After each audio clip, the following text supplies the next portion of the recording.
प्रिय साधक साधिकाओं प्रणाम। जब ये दिव्य स्वचालित क्रिया शरीर में होने लगे तो समझ लेना कुंडलिनी जागरण अब शुरू है। लक्षण और परेशानी हमारे जीवन में क्या क्या आती है। कुंडलिनी जागरण ब्रह्मांड की अलौकिक शक्ति, आध्यात्मिक अनुभव है, क्योंकि ब्रह्मांड की ऊर्जा सर्वत्र मौजूद है, जिसे व्यक्ति स्वयं अपने जीवन में अनुभव के रूप में हमारे पौराणिक ग्रंथों की बातों को पहचान पाते हैं। क्योंकि ये विषय साइंटिफिक किसी लैब में टेस्ट नहीं होता, ये हमारे शरीर में ही एक परमात्मा ने जो एक डिवाइस दिया हुआ है, वो ही अपने आप इस चीज़ को महसूस करता है, एहसास करता है दिव्य ऊर्जा का। तब हमारे जीवन के अंदर कई तरह के परिवर्तन होते हैं, जिसमें व्यक्ति के भीतर एक शक्तिशाली ऊर्जा जागृत होती है। इस प्रक्रिया में कई बार शरीर स्वतः ही कुछ क्रियाएं करने लगता है। ये क्रियाएं व्यक्ति से व्यक्ति में भिन्न भिन्न हो सकती हैं, लेकिन कुछ सामान्य क्रिया निम्नलिखित है। मैं रेकी ग्रैंड मास्टर विकास बिहानिया पिछले 30 वर्षों से इसी क्षेत्र में कार्यरत हूँ। कई लोगों के प्रश्न आते हैं कि मेरे जीवन में ये घटित हो रहा है, मुझे डर लग रहा है, मैंने 8 दिन ध्यान किया, मंत्र जाप किया, अब मेरे शरीर में ऊर्जा बहुत तेज गति से मुझे पागल कर देगी। दोस्तों मित्रों, सबसे पहले हमें ये पहचान करनी जरूरी है कि हमारे शरीर जो परमात्मा ने बनाया है, इसमें अपनी दिव्य ऊर्जा देकर धरती के ऊपर हमें भेजा है। छठी जल पावक गगन समीरा, छठी इसके अंदर आत्मा मौजूद है। शरीर में 7 चक्र हैं, मूलाधार चक्र, स्वादिष्ठान, मणिपुर, अनहद, विशुद्धि, आज्ञा और साहस चक्र। ये 7 चक्र हमारे शरीर में ऊर्जा के केंद्र हैं। इन्हीं से हमें महसूस होता है कि हमारे शरीर के अंदर ऊर्जा की जो हलचल है वो किस प्रकार से हमारे जीवन के अंदर होना प्रारंभ हो गई है। क्योंकि ऑटोमेटिक क्रियाएं जब शरीर के अंदर होती है, कुंडलिनी ऊर्जा धीरे धीरे जागृत हो रही है और शरीर में ऊर्जा के प्रवाह को प्रभावित कर रही है। यह स्वाभाविक प्रक्रिया जिसमें बिना किसी सचेत प्रयास के हमारे जीवन के अंदर, शरीर के अंदर कुछ क्रियाएं ऑटोमेटिक होना प्रारंभ हो जाती है। शरीर की अनायास हरकतें कुछ लोग अनुभव करते हैं, जिनके शरीर में बिना कुछ प्रयास किए हुए योग आसन, योग मुद्राएं, कंपन होने लगते हैं। ये क्रिया स्वतः ही स्फूर्ति और शरीर में ऊर्जा के प्रवाह को संतुलित करना प्रारंभ कर देती है। श्वासों में बदलाव आना शुरू हो जाता है। अचानक हमारी सांस की गति में बदलाव, जैसे गहरी सांस होने लगती है। श्वास की रुकावटें, कभी कभी साधक के छाती में ये सांस ऐसे अटक जाती है कि ना तो वो ऊपर जाती है ना नीचे जाती है, क्योंकि ऊर्जा अपने आप हमें ये क्रियाशील अवस्था में हमारे शरीर को साधना प्रारंभ कर देती है। क्योंकि जो भी आप मंत्र जाप करते हैं, ध्यान करते हैं, सुमरन करते हैं, शरीर के अंदर से अशुद्धियां मिटना प्रारंभ हो जाती है और ये ऊर्जा शक्ति मूलाधार से सहस्त्रार चक्र तक पहुंचना प्रारंभ हो जाती है। कई साधकों के जीवन के अंदर ये ऊर्जा कहीं पर अटक जाती है। जब हम कामनाएं लेकर ध्यान या मंत्र या सुमरन की अवस्था में बैठते हैं कि मुझे ये प्राप्त हो और मैं ये सिद्ध करना चाहता हूँ, उनके जीवन के अंदर ये ऊर्जा रुक जाती है। क्योंकि आप ब्रह्मांड के समक्ष, यूनिवर्स के समक्ष निराकार परब्रह्म परमात्मा के चरणों में समर्पित होकर इस आध्यात्मिक यात्रा को प्रारंभ कर रहे हैं। यहाँ पर कोई भी आपकी शर्तें नहीं चलती। सिकवे भी करे और सजदा भी करे, ये भक्ति का दस्तूर नहीं है। सिकवे नहीं है, कोई शिकायत नहीं है। आपने अगर अपने आप को प्रभु के चरणों में समर्पित कर दिया तो आपके जीवन में कल्याण होना स्वाभाविक है, क्योंकि ये प्राइमरी क्लास है। कुंडलिनी ऊर्जा शरीर के अंदर जागरण होना अध्यात्म की प्राइमरी क्लास है। यहीं से आपकी अंतर चेतना जागृत होती है, जिसके माध्यम से आप ब्रह्मांड के अंदर वर्तमान भूत भविष्य के दृश्य को देखने लगते हैं। एक साधिका का मैसेज आया कि मुझे वो घटनाएं स्वतः ही दिखने लगती है जो होने वाली होती है। बहुत अच्छी बात है, क्योंकि जो जो डूबे श्याम रंग तो उज्जवल होए। जो जो आप गहराई में जाते हैं, कई लोग प्रश्न करते हैं, गुरुदेव क्या आपकी कुंडलिनी जागृत है? मैं सभी को यही बताता हूँ कि जो आपके जीवन के अनुभव हैं वो आपके जीवन के कर्म के अंदर, वाणी के अंदर, व्यवहार के अंदर प्रकट होते हैं। क्योंकि कुंडलिनी जागरण एक ऐसा विषय है, अनंत गहराइयों का विषय। एक एक बात को हम वीडियो के माध्यम से चित्रित करने का प्रयास करते हैं कि हर एक के समझ में आ जाए। जो नए आगंतुक साधक है, पूरा संसार कोई न कोई किसी न किसी रूप में पूजा अनुष्ठान साधना कुछ न कुछ कर ही रहा है, पर क्यों कर रहा है, कैसे कर रहा है, कब कर रहा है। शारीरिक संवेदनाएं, सबसे पहले हमारे शरीर के अंदर शारीरिक संवेदनाएं प्रारंभ हो जाती है जब आप ध्यान करते हुए पूर्ण समर्पण भाव से प्रभु के चरणों में समर्पित होते हैं। आपके शरीर में कुछ संवेदनाएं घटित होना प्रारंभ हो जाती है। झुंझुनाहट, गर्मी, ठंडक, कंपन या बिजली के झटके जैसी संवेदनाएं आपके शरीर के अंदर महसूस होने लगती है। मैं तो आज भी जब मेडिटेशन करता हूँ, मेरे शरीर के अंदर स्वयं ही परमात्मा की सृष्टि कि ये ऊर्जा शरीर के अंदर तुरंत सेकंड भी नहीं लगता एहसास दिलाने लगती है। अब ऊर्जा कहाँ पर है और कितनी पावर से शरीर के अंदर कंपन कर रही है, गर्माहट कर रही है, सातों चक्रों के अंदर ये एहसास दिला रही है। क्योंकि ये सारा का सारा एहसास का विषय है। हवा दिखाई नहीं देती, पर इसका मौजूदगी का एहसास होता है। सरसों के बीज में तेल दिखाई नहीं देता, सूरजमुखी के बीजों में तेल दिखाई नहीं देता। जब मशीन की युक्ति से तेल निकालते हैं वो दिखाई देता है। ऐसे ही ज़मीन में हर जगह पानी है, जब तक ट्यूबवेल या नल नहीं लगाते वो दिखाई नहीं देता। हमारा शरीर एक डिवाइस के रूप में है। अगर आपका फ्रीक्वेंसी परमात्मा के साथ में सही है तो आपको ये एहसास होने लगता है। अपने आप आसन व मुद्राएं बनने लगती है। जब भी आपकी फ्रीक्वेंसी इस ब्रह्मांड की अलौकिक शक्ति, यूनिवर्स, निराकार, परब्रह्म, परमात्मा, ईश्वर, अल्लाह, वाहिगुरु के साथ में जुड़ जाती है, नाम कुछ भी हो, पर ये ऊर्जा एक ही है। यथा पिंडे तथा ब्रह्मांडे, आपके पिंड में जो चीज़ है, छठी जल पावक गगन समीरा, छठी इसके अंदर आत्माएं, ऐसे ही ब्रह्मांड के अंदर जो चीज़ें हैं वो आपके शरीर के अंदर मौजूद हैं।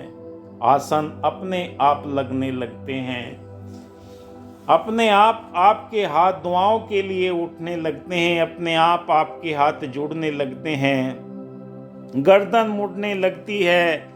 जब आप गहरी अवस्था में पहुंच जाते हैं तो आपका शरीर जैसे पेड़ को काट दिया जाता है, उसकी टहनियाँ और तना एक तरफ गिर जाता है, ऐसे भी कई बार आपको एहसास होगा। और मैं तो महसूस कर चुका हूँ और मुझे ये होता भी है कि शरीर बिल्कुल बेजान सा, एकदम अलग ही तरह का अनुभव होता है। ध्वनियाँ और मंत्र, चाहे आप ओम का उच्चारण करते हैं, गायत्री मंत्र का उच्चारण करते हैं, हनुमान जी का मंत्र, जो भी आप जिस भी देवी देवताओं की आराधना करते हैं, उसके मंत्र आपके कानों के अंदर उनकी ध्वनियाँ आपको सुनाई देने लगती है और ऐसी सुगंध आपको महसूस होने लगती है। ऐसे वाद्य यंत्रों की आवाज़ आपको आपकी अनहद नाद सुनाई देने लगती है, क्योंकि जब कुंडलिनी ऊर्जा मूलाधार से सारे चक्रों को क्लीन करते हुए आज्ञा चक्र में पहुंचती है, वहाँ से जो अमृत बरसता है, कबीर जी की पंक्ति आती है, बरसे कंबल भीगे पानी, कंबल को बताया सर को, वहाँ से पानी बरसता है, जल बरसता है, वो टप टप की आवाज़ आपको एक अलग ही वाद्य यंत्र के रूप में सुनाई देती है, क्योंकि जो जो आपके हृदय के अंदर दया, करुणा, प्रेम, नम्रता, निर्मलता के भाव होंगे, आपके हृदय के अंदर पवित्रता आना प्रारंभ हो जाएगी। ना किसी से बैर, ना किसी से द्वेष। कबीर जी का एक और दोहा आता है, संतो भाई आई ज्ञान की आंधी रे। जब ये ज्ञान की आंधी आती है, आंधी के बाद में जो जल बरसता है, सारे भरम भुलेखे का बलेंडा टूट जाता है। अक्सर झोंपड़ियों के अंदर एक बल्ली सी लगाई जाती थी बीच में, और उसमें एक छींका टांगा जाता था अपना रोटी घी रखने के लिए, सब्जी रखने के लिए।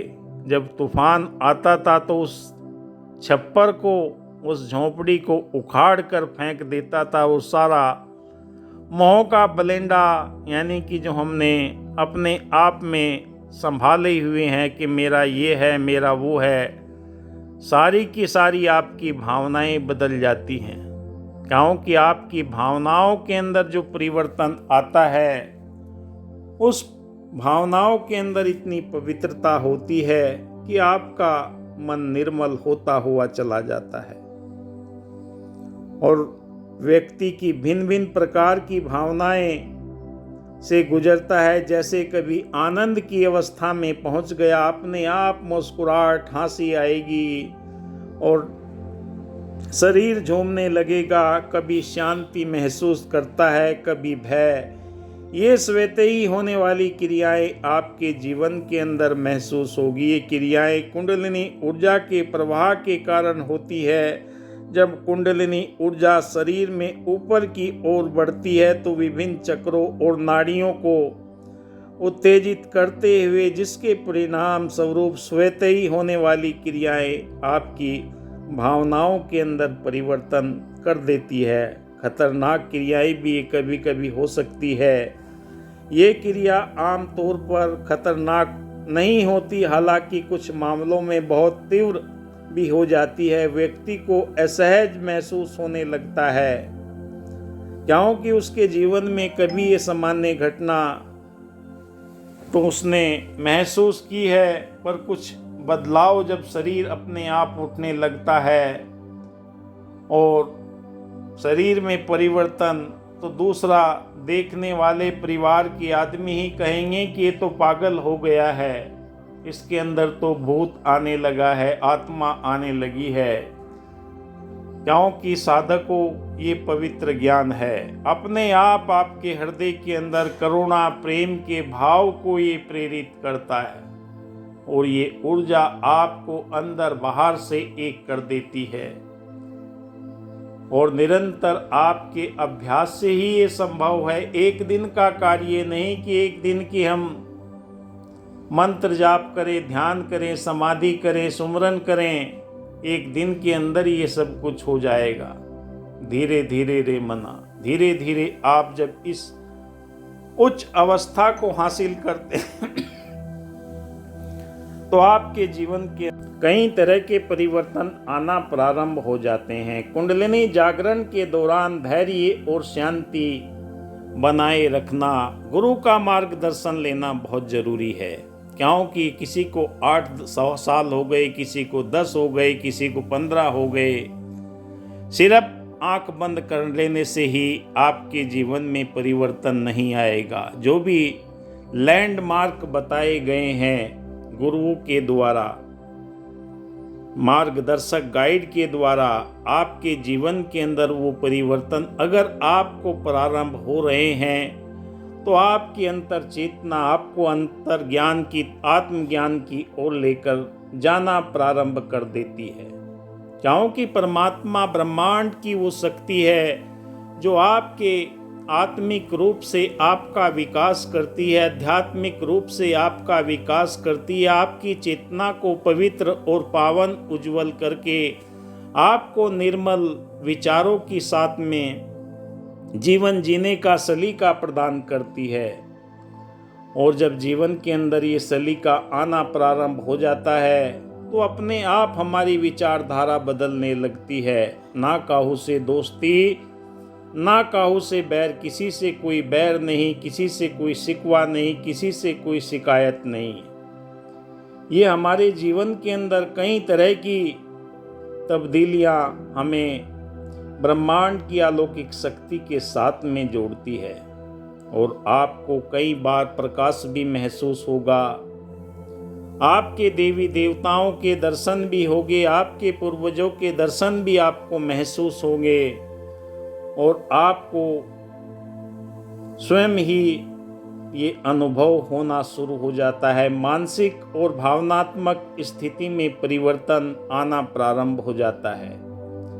जैसे ध्यान की गहरी अवस्था में आप आनंद, प्रेम की असीम शांति का अनुभव करते हैं, आपके शरीर के अंदर ऊर्जा का बहाव शरीर में तीव्र गति से होने लगता है। खासकर मेरुदंड, स्पाइनल के ऊपर, रीढ़ की हड्डी के ऊपर ये ऊर्जा का एहसास हमें दया के, करुणा के, प्रेम के, मिलवर्तन के, शांति के, सद्भाव के इन दिव्य गुणों को एहसास कराना शुरू कर देता है। आत्मा का कल्याण का जो मार्ग है ये आपके जीवन के अंदर ऊर्जा का उत्थान करना शुरू कर देता है। जब ये क्रियाएं स्वतः ही स्फूर्त महत्वपूर्ण है, साधक इसे सहज रूप से स्वीकार करे, अनुभवी योग गुरु के मार्गदर्शन में अपने आप को समर्पित कर दे। तेरा तुझको अर्पण क्या लागे मेरा, ये शरीर भी मेरा नहीं है, न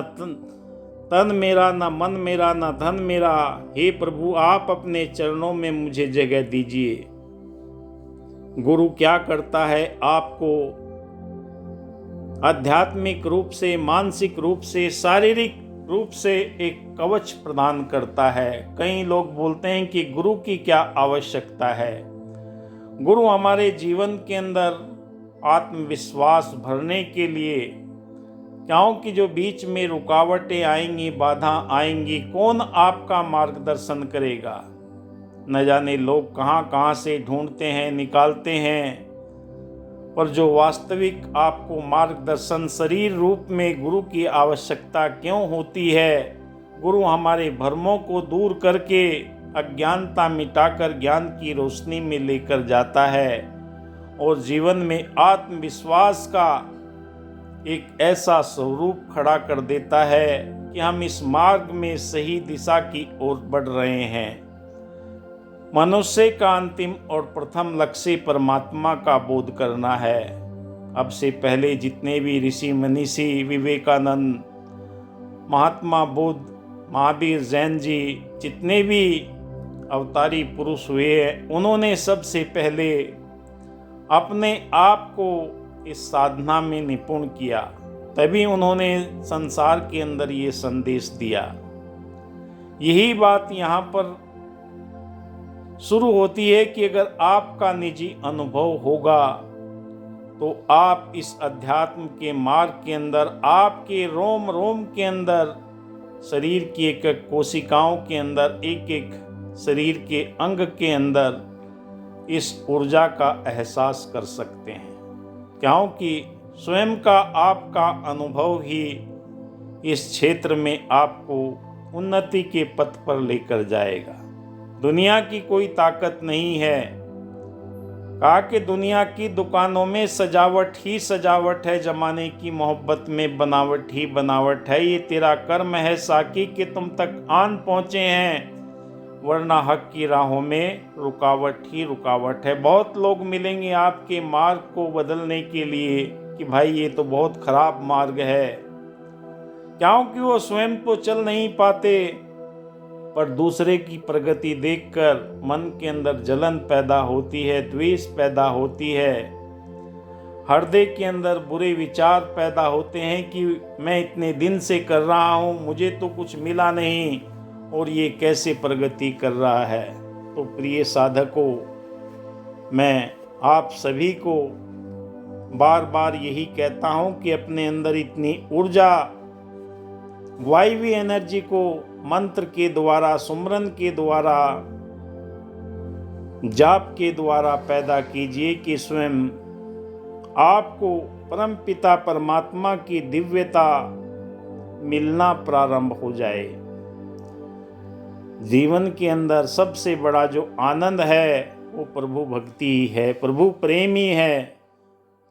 मीरा जीवन भर भगवान श्री कृष्ण जी की पूजा करती रही, फिर भी कहती रही अखियाँ हरि दर्शन की प्यासी, अखियाँ हरि दर्शन की प्यासी। जब समय के गुरु उन्हें मिले, रविदास जी ने उन्हें बोध कराया, पायो जी मैंने राम रतन धन पायो। ऐसे ही आपके जीवन के अंदर ये नाम रूपी धन ऊर्जा के रूप में एहसास होने लगे, हर पल आपका मार्गदर्शन करने लगे, तो समझ ले आपके जीवन का संसार में आने का प्रयोजन पूरा हो गया। निद्रा भोजन भोग भय नर पशु एक समान, ज्ञान अधिक है नरन में, ज्ञान बिना पशु जान।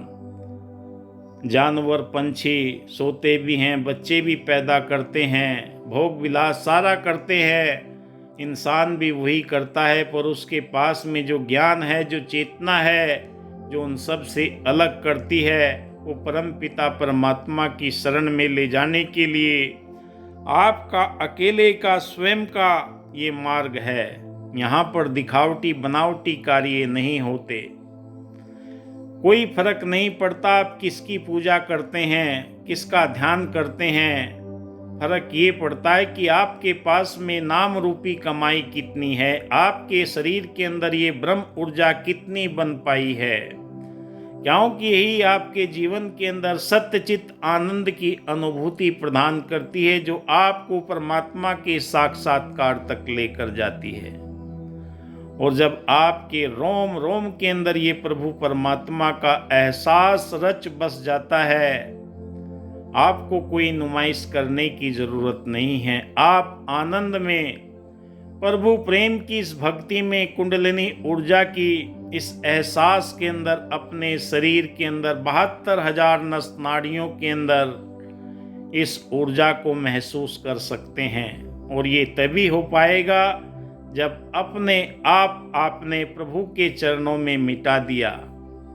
कुछ घंटों कुछ मिनटों की बात नहीं है, निरंतर आप जो भी आपका निश्चित समय है, निश्चित स्थान है, बार बार कहीं कहीं सो मंत्र पढ़ने की आपको ज़रूरत नहीं है। एक ही आपका सिद्ध मंत्र हो, कोई भी हो सकता है, जो आपके गुरु ने प्रदान किया या जिसे भी आप मानते हैं उसने आपको प्रदान किया, उसके माध्यम से आप शरीर की इस ऊर्जा को जगाकर अपनी कुंडलिनी ऊर्जा का एहसास हर पल कर सकते हैं।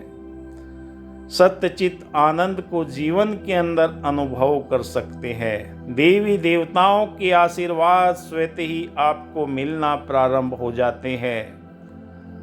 सारे के सारे देवी देवता जिन पर आपकी आस्था है, वो आशीर्वाद देते हुए आपको सपने में, ध्यान में दिखाई देंगे। तो डरना मत, क्योंकि वो आपकी कर्म करने से खुश हैं, क्योंकि ये कर्म करना ही पड़ेगा। इसके बिगर जीवन में बदलाव आ ही नहीं सकता। कहा कि कहीं पर धर्म बनते हैं कहीं ईमान बनते हैं, खबर कर दो जमाने को साकी ये महफिल हैं जहाँ इंसान बनते हैं। इंसानियत का रुतबा बुलंद करने के लिए कोई धर्म संप्रदाय की ज़रूरत नहीं है। आपके हृदय के अंदर दया, करुणा, प्रेम, शांति की भावना जब निर्मल विचारों के साथ में नित्य प्रति आप खेत में, खलियान में, व्यापार में, कारोबार में, नौकरी में, जहाँ पर भी जाते हैं आपका ऑरा इतना विकसित हो जाता है, हर एक आदमी बिना आपके प्रभाव के रह नहीं सकता कि आप किसकी पूजा करते हैं, क्या करते हैं। अपने आप पूछेगा, क्योंकि आपकी मिला है जिसको सतगुरु, पूरा वाणी उसकी बदल गई। आपके जीवन के अंदर जब ये बर्ताव होने लगेगा तो आपको एहसास होगा। आप देख रहे हैं मेरा YouTube चैनल विकास बिहानिया। वीडियो अच्छा लगे तो सब्सक्राइब कीजिए, शेयर कीजिए।